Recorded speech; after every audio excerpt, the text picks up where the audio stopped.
I couldn't understand why she cried. The day Olivia and Julian went public with their relationship, the system declared my mission a failure and stripped me of all my emotions. From that moment on, I could no longer feel the sting of betrayal, and I lived with a newfound sense of freedom. Yet she was the one who cried her eyes out when she saw me painting for someone else, snatching my brush and demanding through her tears, "You said you would only ever love me. How could you stop loving me?" But I furrowed my brow, genuinely confused as to why she was crying. When Olivia and Julian officially announced their engagement, the system determined my mission had failed. A robotic electronic tone echoed in my mind, followed by a searing pain. I collapsed to the floor, my eyes glued to the live broadcast on the television. Olivia was presenting the award to Julian herself. On stage, they embraced and held hands. Then, Julian smiled as he answered questions from the press. They looked like a perfect couple under the bright spotlights. A reporter playfully asked Olivia if she had been waiting all these years for Julian to win this award. The Vanderbilts were a family with a long legacy in the arts. Anyone hoping to marry into their circle needed to have the credentials to match. The award Julian won today was his golden ticket into the Vanderbilt family. Olivia gently took Julian's arm and said, "It wasn't waiting, it was growing together. Our relationship, much like the painting The Chase, is about a bold and passionate devotion. I would love him with or without this award." The press went wild. Julian looked at her, visibly moved, while Olivia claimed status didn't matter. This was the first time she had ever publicly acknowledged him. For a family like hers, pedigree was everything, and Julian, unlike me, came from nothing. The painting appeared on the screen behind them. My eyes were drawn to it against my will. The surrealist style, the intense yet delicate emotion, it was the best piece I had ever created. It was also the only piece I had ever begged her not to take from me. Ever since Julian's hand was injured, all he had to do was shed a few tears, and Olivia would give him anything he wanted. He had told her, "Olivia, with this painting, I can win the award. Then I'll finally be worthy of you. Olivia, after I win, I won't need him to paint for me anymore. You'll help me keep this a secret to make sure no one ever finds out, right?" Olivia had stood before me for a long time before finally letting out a soft sigh. "Lucas, you owe him this." And so my right hand was ruined, and I was kept a prisoner in that mansion. All the world knew was that the Warren family had collapsed, and that the artist Lucas Warren had retired 3 years ago after a career-ending injury to his hand. Meanwhile, Julian Croft was the dark horse who had burst onto the scene in those same 3 years. Now, riding the coattails of my work, he had fame, fortune, and a path to marry into the Vanderbilt family. It was laughable. I tried to smirk at the screen, but my face felt stiff, so I let it go. "System, I'm sorry. I thought I failed." The system was silent for a moment before replying, "It's all right. But as we agreed, I must now take something from you." I gave a bitter smile, accepting my fate. "A deal's a deal. Go ahead." On the stage, Julian dropped to one knee, proposing to Olivia in front of all the cameras. The lens captured a flicker of shock on the face of Olivia, the woman who supposedly adored him. I never heard her answer because at that moment, the system said, "I am taking all of your emotions. Once they're gone, you will never feel pain again." That sounded wonderful. Once all emotions were removed, the process was irreversible. I would never again experience happiness, sadness, or anger for the rest of my life. As the extraction began, memories flickered before my eyes. The Warrens and the Vanderbilts were old family friends. Olivia and I grew up together, and loving her felt as natural as breathing. But at some point, a boy named Julian Croft appeared by her side, the side that used to be reserved for me. He had no family name, no connections, not even any basic training as an artist.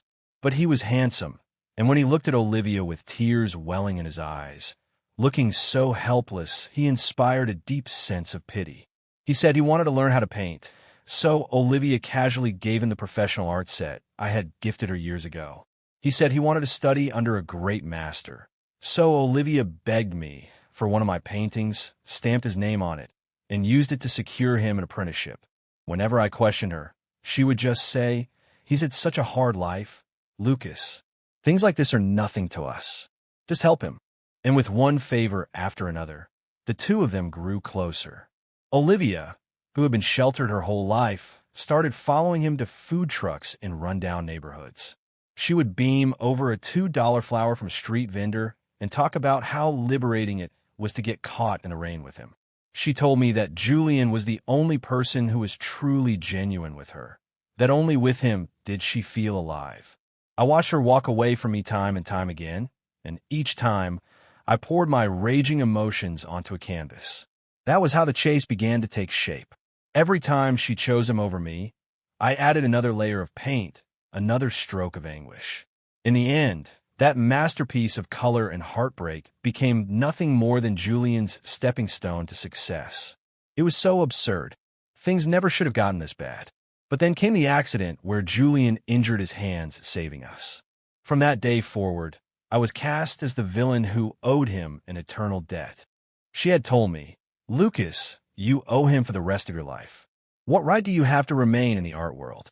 And so from that day on, the official story was that Lucas Warren had retired after a tragic accident, and a young artist named Julian Croft, with a remarkably similar style, began his meteoric rise. Amidst the agony of the emotional extraction, I asked in a trembling voice, "System, do you think my debt is paid?" The system was silent for a moment, and for the first time, its cold, mechanical voice seemed to hold a trace of sympathy. "Lucas, you don't owe anyone anything, really. But they all told me it was my fault." Tears streamed down my face as I felt something essential being pulled from my very core. Then everything went black, and I passed out on the floor. When I came to, the first thing I saw was Olivia walking through the door. She was on Julian's arm, and she looked at me with annoyance. "Lucas, can you stop pulling these fainting spells? It's so childish." Her voice was cold, but I felt no pain from her words. I barely registered her presence. I absently touched my chest. The heavy weight that had been sitting there for years was gone. My whole body felt lighter, more at ease. "Lucas, I proposed to Olivia," Julian began, his voice trailing off as if in humble reverence. "You know, I've loved her for so long. I just couldn't help myself." He sounded meek, but his eyes were filled with pure provocation. "My mentor, my master, only ever took on one apprentice, me. So where did you come from? Are you referring to how you passed my paintings off as your own and then told the press you're my protege?" Julian's face went white, and a flash of hatred crossed his eyes. "Lucas, apologize," Olivia demanded, defending her precious Julian. Her anger didn't cause the slightest ripple within me. I looked at the two of them, baffled. "And another thing, if you're going to propose, just do it. Why is a grown man telling me he couldn't help himself? I'm not interested in you." It was so strange. I didn't care if they got engaged or even married. It had nothing to do with me. To them, my detached words sounded like sarcasm born from rage. Julian stepped forward, a look of self-reproach on his face. "I know you must be hurting, Lucas. I know I took your place with your mentor.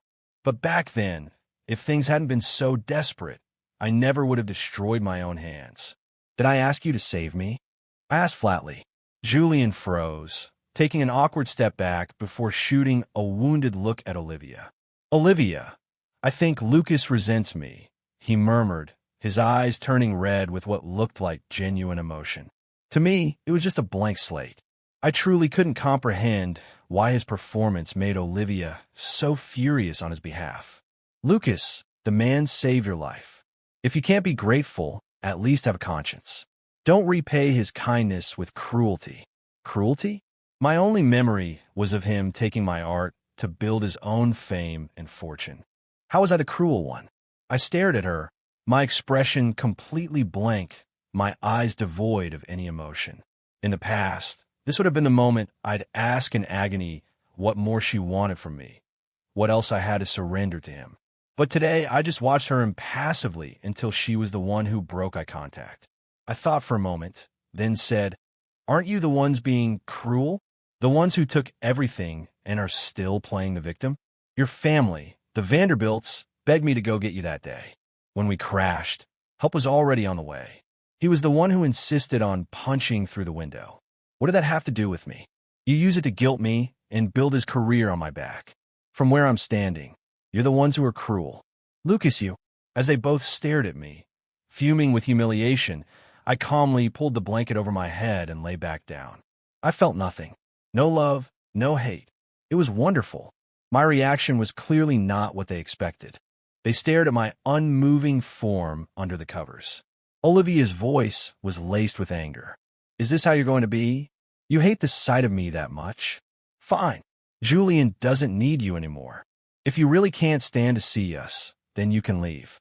Did you hear me, Lucas? If you keep this up, I'm done with you. Your hand is useless now. You should think carefully about your next move, unless you apologize to Julian right now. The old me would have been terrified of those words. After my family lost everything, she was all I had left. The guilt and the devastation had made me completely dependent on her. But now, I quickly poked my head out from under the blanket.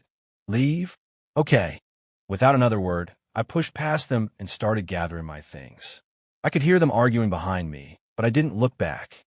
I grabbed my wallet and my bank card and walked right out the door. Wait, the system's voice said in my head. I stopped at the gate of the mansion. A vase came crashing down from above, shattering into 1,000 pieces right in front of me. I looked up at the balcony and saw Julian and Olivia. Lucas, I'm sorry. I couldn't stop her, Julian said. So was Olivia. I guess she really did hate me that much. Lucas, you can walk out of here today, but I'm warning you, if you dare say a word to anyone about this. I just looked at her calmly and replied with a single word, pathetic. I ordered an Uber on my phone and started walking down the long, winding driveway from the mansion. No one followed me, which was a relief. The autumn air was crisp and clear, but my mind kept replaying memories. During the height of Olivia and Julian's affair, her family was completely against it. Old Mr. Vanderbilt, relying on our family's long friendship, held my hand from his hospital bed. He pleaded with me, his voice frail. Lucas, my boy, I've watched you two grow up. You know Olivia has real talent. She's the only direct heir to the Vanderbilt legacy. Please, help me bring her back. The man I called Grandpa my whole life was begging me with tears in his eyes. I couldn't refuse. I drove out to find her. I found her in a run-down apartment in a rough neighborhood, having abandoned her inheritance to try and bring art to the underprivileged. She had been so sheltered her whole life, she thought the world was full of tragic figures like Julian, people with big dreams, but no means to achieve them. In a place like this, art was worthless. If they weren't giving away free groceries as part of the art workshop, no one would have even shown up. Everyone, look, she'd say, holding up a print. This is something I did when I was just starting out. If you just apply yourselves. She got no respect. Hey lady, how much is that thing worth? My kid could draw better than that.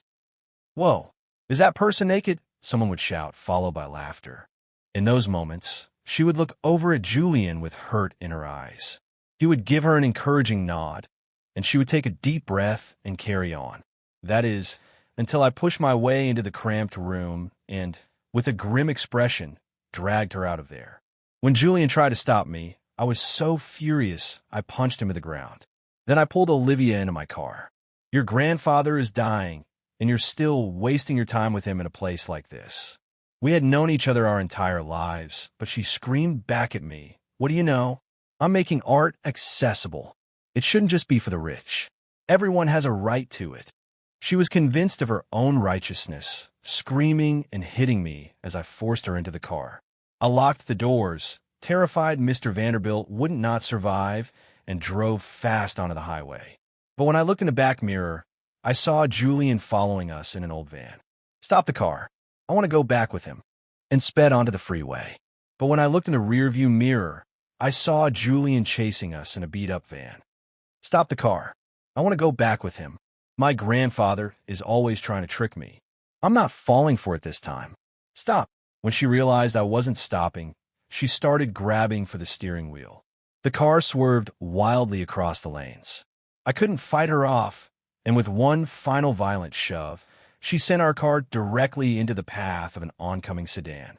There was a deafening crash, and the impact knocked me out cold. When I regained consciousness, Julian was already outside, frantically banging on the car window. The doors were jammed shut.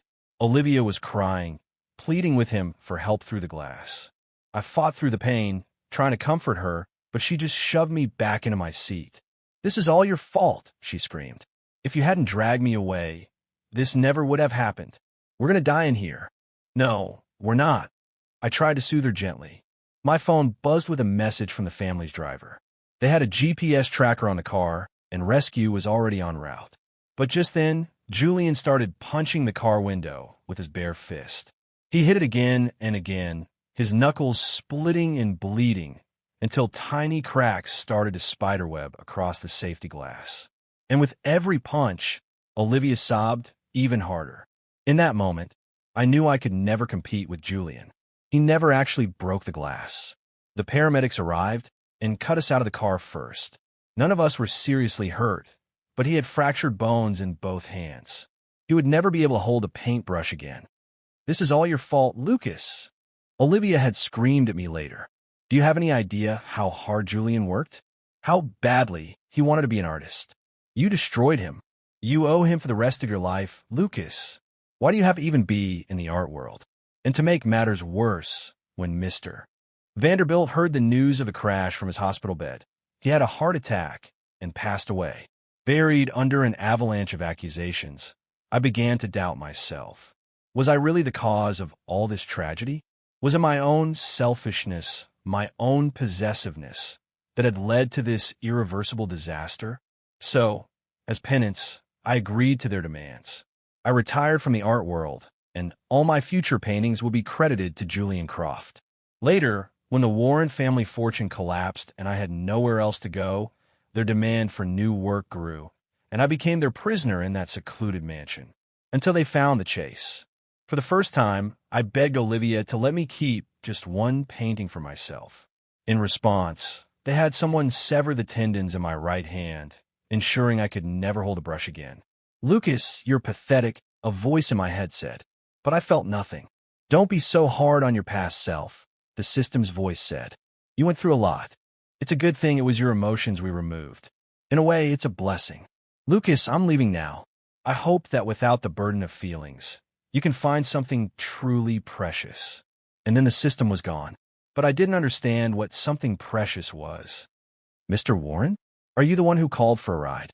A car pulled up beside me, and the window rolled down to reveal a young woman with her hair in a ponytail. "That's me," I said and got in. She asked where I was headed. I hesitated, then noticed a brochure on the seat for Santa Fe. "Take me to Santa Fe," I said. "Just find me a bed and breakfast to drop me off at." "What a coincidence. My family runs a BB there," she said cheerfully. "I'm just covering a shift for my dad today." I never thought I'd get a pickup from one of these mansions. "I hear everyone who lives up here is a millionaire. What do you do for a living, sir?" She was very talkative. Perhaps because I had no emotions, I didn't even feel annoyed. I just listened quietly as she chatted on. Her name was Annie, and her family's BB was called Annie's Place. When we arrived, she enthusiastically showed me inside. The courtyard was filled with blooming bougainvillea, bursting with life, both vibrant and beautiful. I decided to stay. The money on my card was more than enough to live in a place like this for the rest of my life. Annie helped me buy some essentials and then showed me around the historic town. "Mrs. Gable, this is my new guest. Isn't he more handsome than the guys on TV?" "Mr. Peterson, look. Handsome, right? He's staying at our place." Within a few hours, it seemed like everyone in the historic district knew that Annie's Place had a new guest. I bought new art supplies and spent my days in the courtyard, teaching myself to paint with my left hand. The results weren't nearly as good as what I could do with my right. The old Lucas would have been consumed with frustration at this clumsy new level, but now I couldn't even feel anger. Annie insisted on framing every single one of my paintings and hanging them along the hallways and stairwell of the BB. She said she could tell I was a real artist and that she was just getting a good deal, telling me not to mind. I didn't know what it meant to mind, but she seemed to quickly realize I was different. I would often get taken advantage of, but I didn't seem to have any emotional reaction. The local kids would sometimes run off with my art supplies or make faces at me because I never got angry or chased them. Some even started wandering into the courtyard to rifle through my belongings. Whenever that happened, Annie would grab a broom from the porch and chase them down the street. "Hey, you're messing with the wrong person. You don't get to bully my people," she'd yell. She would always get my things back, then turn to me and call my expressionless face a blockhead. She would leave a bowl of soup outside my door in the evenings. If she found out a shopkeeper had overcharged me, she would march me back there to demand a refund. She'd bring in my laundry if it looked like rain. The way she looked at me was strange, and the neighbors would tease her. "Annie's a goner. That boy has completely stolen her heart." She would just blush, look at me, and laugh as she shooed them away. I didn't know if this was the precious thing the system had mentioned, but Olivia's own precious love, Julian, found me first. He stood for a long time in the hallway, looking at my paintings on the wall. When he saw me, he said with a sneer, "I guess anyone can call themselves a painter these days. This stuff on the wall isn't 1/10 as good as your old work, is it, Lucas?" I didn't respond. I just shook my head at a fuming Annie, who shot Julian a dirty look before storming inside. The BB was small, and he scanned the courtyard with disdain before handing me a gold embossed invitation. "Lucas, Olivia, and I are having our engagement party. This is the invitation. I was hoping you would come and be a witness for us." He smirked. "After all, you two were childhood friends. You were even engaged to her once. It would be best to clear the air at the party, don't you think?" I nodded slightly. "All right." When he saw my flat tone and complete lack of reaction, he frowned, clearly annoyed. "Oh, and Lucas," Maestro Dubois saw the chase. "He's officially taking me on as his apprentice. I have you to thank for that." His smile was pure provocation, but I remained impassive. "It's fine," I said. "If you feel guilty about it, you could just send me some money." He stared at me, momentarily stunned. "Lucas, have things gotten that bad for you? No wonder you're living in a place like this. The Warrens used to be one of the most respected families, and now look at you." He seemed to be trying every angle to get a reaction out of me. But all I could think was that he talked a lot, even more than Annie. If I still had my emotions, I would have done what I'd done countless times before. I would have punched him, screaming that he'd already taken my name, my career, and my hand, that I owed him nothing. So what more could he possibly want?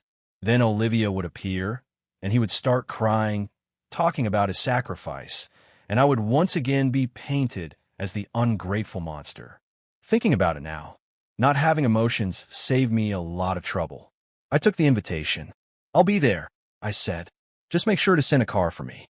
3 days later, a black car arrived to pick me up. Annie grabbed my hand, her face flushed with anger. "Don't go, Lucas. How can you stand to be around such awful people?" She had overheard my entire conversation with Julian that day. When I got to the part about them having my tendons severed, she had gotten so angry she'd slammed her hands on the table and knocked it over.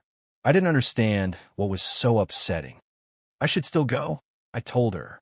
I didn't care about the wedding, but it was a free meal, and they would probably have good cake. When I arrived, the party was already crowded. When Olivia saw me, she froze for a second before composing herself. "Lucas, I didn't think you'd actually come." She was wearing a beautiful white dress, but her expression was complex. "Julian said he'd pay me to be a witness. I have to show up to get the official wedding invitation." She pressed her lips together, a flicker of anger in her eyes. For a moment, I thought I saw something else there too, something that looked like pain, but I must have been mistaken. How strange. Had they not agreed on my fee? People were starting to stare at me, their expressions a mixture of pity and excitement. I could hear them whispering. It seemed they were all waiting for me to make a scene and try to steal the bride. But why would I do that? I didn't care about her. In fact, I didn't care about anyone. Julian came over, took Olivia by the hand with a smile, and began the official announcements. A string quartet began to play. Just as the couple took their place on the small stage, a man suddenly rushed forward from the crowd. Everything seemed to happen in slow motion. Amid the panicked shouts, Julian saw the glint of a knife in the man's hand and, without thinking, shoved Olivia directly in front of him.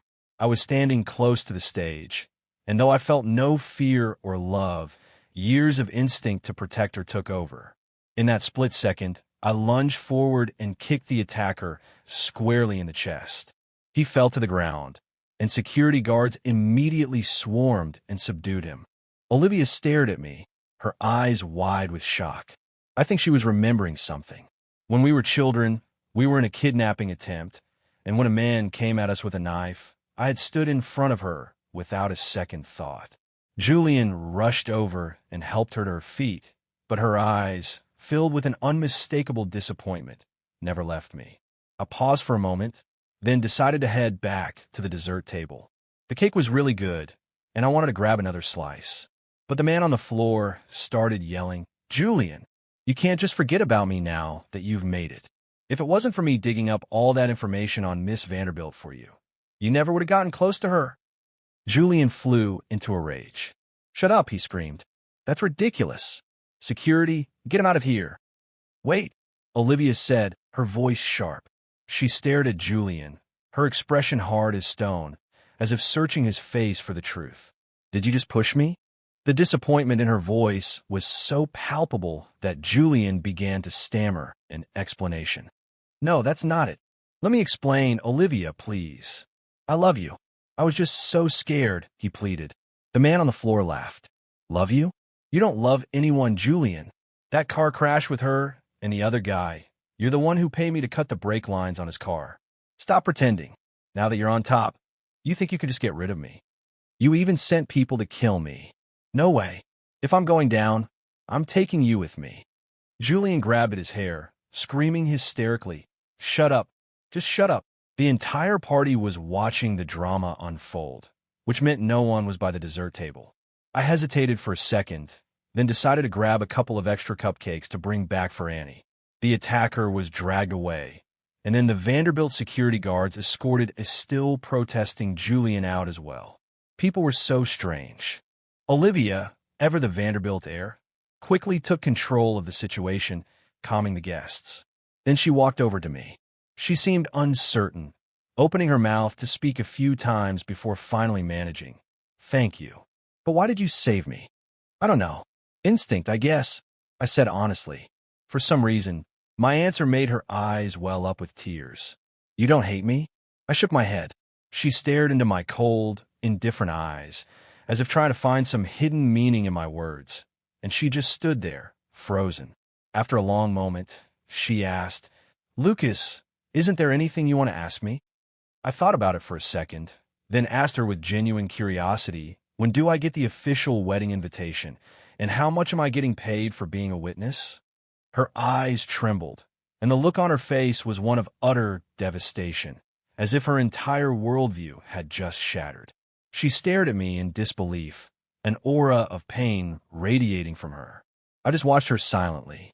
When it became clear she wasn't going to say anything else, I turned and left with my cupcakes. I went back to the BB. Annie was delighted with the cupcakes. Her good mood didn't last long, however, because Olivia showed up a little while later. The moment Annie saw her, she turned to me and asked, "Is that her? The evil woman who cheated on you and had your hand ruined?" Olivia looked mortified, but I just nodded. "Lucas," Olivia started. "So, you finally realized your new boyfriend was just a con artist who used you, and now you want to come crawling back," Annie said, her words sharp and precise. It saved me the trouble of having to say it myself. Olivia's expression soured. She gave me a look that was a mixture of pain and longing, but when I remained unmoved, her tone turned icy as she addressed Annie. "This is between Lucas and me. Would you please give us a moment?" I figured a fight between them would be a hassle, so I made an excuse for Annie to leave. The moon was bright, and a sweet scent of jasmine filled the night air. She looked at my blank face, her own expression filled with emotion, and tears began to stream down her cheeks. "Lucas, it was all a lie. Everything about Julian was a lie. He deceived me. He doesn't care about art, and he never loved me. He only loved my name, my money, the career I could give him." She was sobbing uncontrollably, but I just stood there, completely unmoved. "Oh," I said, "was there something else?" She had been crying for a while, and Annie's soup was probably ready. She clearly wasn't used to my new way of speaking. She tugged on my sleeve, about to fall into my arms the way she always used to, but I took 2 steps back. She froze, her hands still outstretched. Lucas, is it that you can't forgive me? Do you hate me? I shook my head. A flicker of hope sparked in her eyes. Then do you still love me? I just stared at her blankly, my eyes probably clearer and colder than the moonlight, holding neither hate nor love. Lucas, what's wrong with you? All you ever wanted was for me to love you. I'm here now. Why did you stop loving me? Love. It was a shame, but I didn't need that anymore. After she left that day, she rented the house next door. She started coming over every single day, which annoyed Annie so much that she put a sign on our gate. And no trespassing. This means you, ungrateful, manipulative people. She seemed to get used to my coldness. She just followed me around all day, watching me paint with my left hand, watching me wander the town with my art case. She hired the best doctors for me, not just for my hand, but she also insisted I see a neurologist. I refused all treatment for my hand and for my head. Painting with my left hand was fine. I had no desire to feel pain ever again.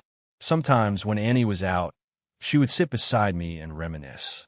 Do you remember that time you flew all the way to an auction in Paris to buy me an original piece by my favorite French painter? All just so I would spend one day with you instead of Julian? When my family grounded me for seeing him, you climbed up the trellis to my third-floor window just to toss me snacks. The year the Warrens lost everything. You worked as a busboy for 3 months just to save up enough money to buy me a birthday present. I cut her off, my voice cold. I remember, Miss Vanderbilt. You talk a lot. You're interrupting my work. A flicker of pain crossed her face. She looked at me, wanting to say more, but held her tongue. I added, you used to say I did those things because I loved you. So the fact that I no longer want to do anything for you must mean I don't love you anymore. Her face went pale, and she shook her head in disbelief. That's impossible. You can't stop loving me. You promised you would love me forever, she insisted. You just haven't forgiven me yet. That's all it is. Yes, that's it. This is all Julian's fault. He's the one who came between us. She disappeared for a while after that. Soon, the news broke that Julian Croft, the art world's rising star, had been sentenced to prison for plagiarism. The Vanderbilts controlled the media narrative, and overnight, the celebrated prodigy became a reviled fraud. I felt neither sadness nor joy. I just picked up my brush with my left hand and began to paint Annie, who had fallen asleep in a lounger in the garden. She wore no jewelry, just a simple tie-dye dress, her long hair slightly curled, but she possessed something that drew me in, a powerful life force. Even without emotions, being around her was more comfortable than being around anyone else. I was in the middle of a stroke when the brush was suddenly snatched from my hand. Lucas, what are you doing? How could you paint her? You promised you would only ever paint for me. I looked at Olivia, my expression as still as a pond. Lucas, you promised you would always love me. You can't stop. I've already taken care of Julian. We can get married now, okay? Okay. Nothing about that is okay. Get away from him, you awful, selfish woman. Annie had woken up and was now standing between me and Olivia, glaring at her defiantly. Who do you think you are to stand in my way? Olivia snapped and gestured for her security to take me. I didn't want them to fight, so I went willingly. It didn't matter to me where I lived. But as I looked back at Annie standing in the doorway, I felt a strange stirring in my empty chest. For a fleeting moment, I thought that if I were capable of feelings, I probably would have fallen in love with her. But I wasn't, so it was better not to waste her time. Olivia started spending all her time with me. She announced to the world that we would be married in 2 weeks. I didn't argue. I just asked her, but you know that I don't love you, right? She tried again to use our past to prove that I still loved her. It was tedious. Fine, I get it, I said. I was brought back to the main Vanderbilt estate. If I married her, I would become the only other legal heir to the entire Vanderbilt fortune. A lot of people besides her were not happy about this. When I met her younger sister, Candace, I could tell she was up to something. So, you must be my future brother-in-law, she said slyly. I heard you and my sister were childhood sweethearts who had a tragic falling out, but are now finally back on the right path. I didn't answer her. Olivia had fed the press several versions of our story, but in every single one, I was portrayed as being hopelessly devoted to her. The whole world thinks you're the world's most romantic man, and that you and my sister are a story of true love conquering all. Candace continued, but from where I'm standing, you don't seem to like her at all. She leaned in close, lowering her voice to a whisper. You need to think this through. Whether this love is real or fake, once you marry into the Vanderbilt family, there's no going back. You won't be able to live in a quiet town like Santa Fe, carrying your easel around. And you'll never meet another girl like Annie. Her eyes glinted. So, are you really content to stay here? It seemed like a reasonable question. I had no desire to marry Olivia. The night before the wedding, Candace arranged for my escape. She told me she had picked out a special place for me to go and that I should just trust her contact. It wasn't until I got off the plane that I realized where she'd sent me. Catalina Island, off the coast of California. The island was full of tourists and citrus groves. I tried my best to mimic the happy expressions of the people around me, but it was no use. Besides a stiff, forced smile, I felt nothing. That is, until someone in a giant lemon mascot costume took my hand. I looked into the eyes of the costume, and my empty heart felt a jolt. Hey, blockhead, want to paint some lemons? It was Annie. I remember Candace saying she had a gift for me. I guess this was it. I stayed on the island with her for a long time, but in the end, I took her back to the mainland. Annie, you're a wonderful person, I told her.